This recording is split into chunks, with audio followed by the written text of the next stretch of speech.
All right, hey gang, let me do a demo on how to color your stuff really quick using a black and white drawing in layers. Right now we have this image, which is black and white. It is on the background layer. So what we want to do is we want to duplicate this. So I'm pressing down on the layers, and I'm going to drag this to new layer. So now I have a copy. Okay. I will change this top one to multiply.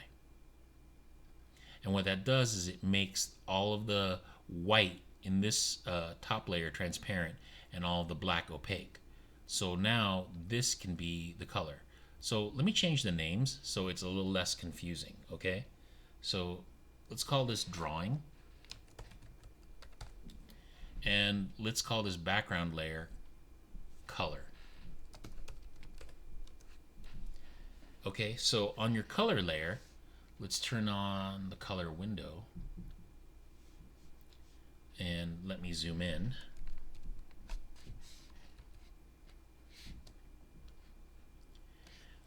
If I want to make the character blue, I'll just click here in blue. Let me go swatches, that might be easier.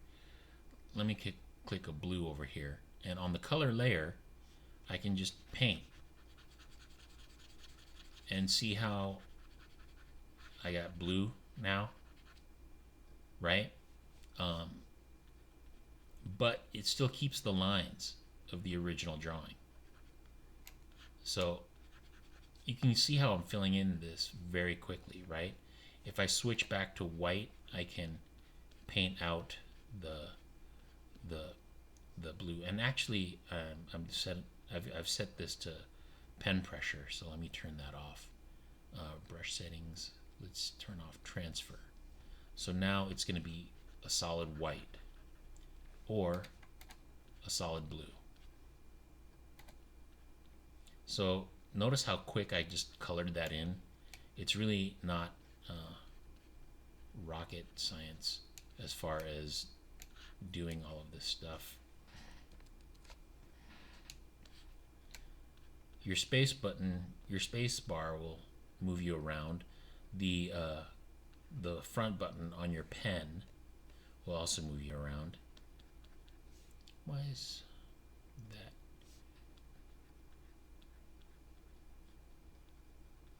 that?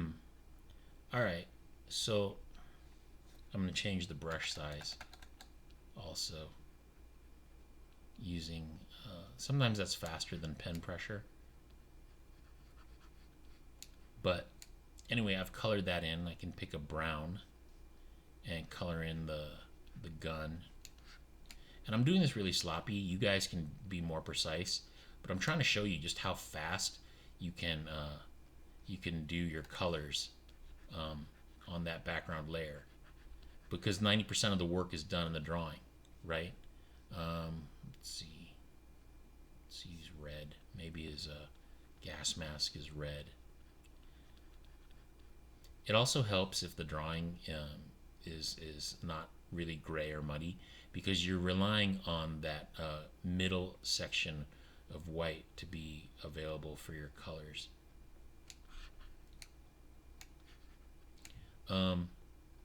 If you want to cover a lot of area, like so you see how we just colored two colors? You can also use your gradient tool, and I'm going to pick another color. Let's say purple, and let's pick let's say blue. So I got purple and blue for the two colors over here, right? I'm going to switch this, or rather switch this, and I'm still working on this back layer, right? If I do this, I've got like 90% of the color of this guy done. You know, maybe that blue is too light. Let me go with a darker blue.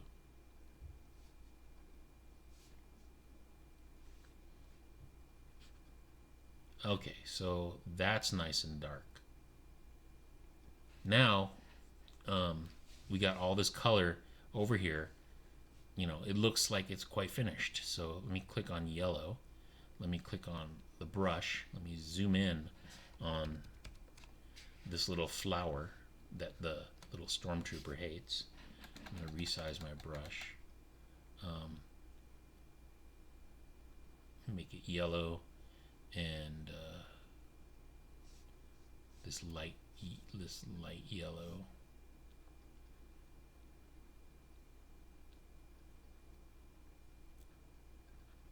And then a green for the leaves. And I'm doing it really sloppy and fast. I just want you guys to understand, that it doesn't take that long to do this kind of thing.